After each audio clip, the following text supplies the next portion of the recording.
बिस्मिल्लाहिर्रहमानिर्रहीम अस्सलाम वालेकुम। मैं हूँ मोहम्मद तहसीन अब्बासी और आप देख रहे हैं मेरा यूट्यूब चैनल। नाज़रीन, 17 साल के बाद मोहतरमा बेनज़ीर भुट्टो की शहादत के मुतालिक कुछ इंकशाफात हुए हैं और इंकशाफ भी वो कहते हैं कि घर का भेदी लंका ढाए। सरदार इस्माइल डैडी ने आज एक निजी टेलीविज़न से गुफ्तगू करते हुए बताया कि बेनज़ीर भुट्टो की शहादत जो हुई थी, जो उनका कत्ल किया गया, उस सिलसिले में उन्हें सुपारी दी जा रही थी।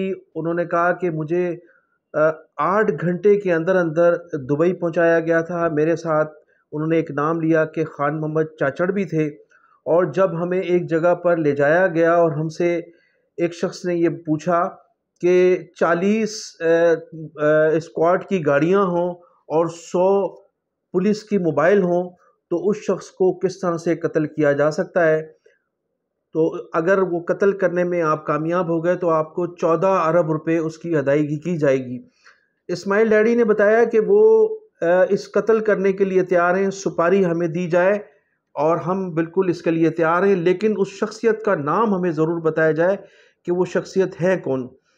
तो इस्माइल डैडी ने इस वक्त नाम तो नहीं बताया। उन्होंने कहा कि जब मुझे नाम बताया गया तो मैंने हाथ खड़े किए और उनसे ये कहा कि ये मोहतरमा बेनज़ीर भुट्टो मेरी बहन भी है, मेरी माँ भी है, मेरी लीडर भी है।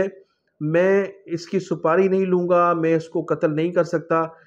तो फिर उसके बाद में उन्होंने कहा कि मौलाना समीउल हक, जिनका 18,000 एकड़ पे मदरसा था, जहाँ तालिबान जो थे वो तालीम हासिल करते थे, तो वहाँ 14 अरब रुपए की सिपारी दी गई मोहतरमा बेनज़ीर भुट्टो की शहादत के हवाले से।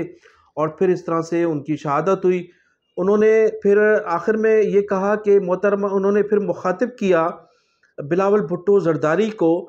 उनका कहना था कि बिलावल भुट्टो ज़रदारी, आप होश में आएँ और अपनी माँ के कातलों को पहचाने।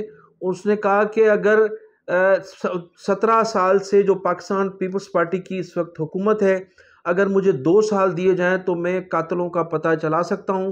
तो उसका ये कहना था कि उनका कहने का मकसद ये था कि जो कातिल थे उनको सुपारी दी गई थी, लेकिन उन्होंने किसी का इस मौके पर नाम नहीं लिया। ये ज़रूर का जो उनकी गुफ्तगू थी, उस गुफ्तगू से ये महसूस होता है कि इस्माइल डैडी कातलों को जानते हैं। और जो सुपारी इस्माइल डैडी को दी जा रही थी और जिस तरह से 8 घंटे के अंदर अंदर उनका वीज़ा लगाया गया और उनको जिस तरह से दुबई पहुंचाया गया, वो कौन लोग थे जिन लोगों ने बेनज़ीर भुट्टो की सुपारी देने की कोशिश की इस्माइल डैडी को और खान मोहम्मद चाचड़ को। तो ये सवालिया निशान भी है। और अगर इस्माइल डैडी से मज़ीद तहकीकात की गई तो बहुत से राज अफशा हो सकते हैं। इस्माइल डैडी ने कहा कि मैं ये इंकशाफ भी करता हूँ कि इससे कबल आसिफ अली जरदारी के जो वालिद थे हाकिम अली जरदारी, मोहतरमा बेनज़ीर भुट्टो की शादी से कबल आसिफ जरदारी और मोहतरमा बेनज़ीर भुट्टो की शादी से कबल उनके पास 40 एकड़ ज़मीन थी और आज इनके पास 1 लाख से ज़्यादा एकड़ ज़मीन है।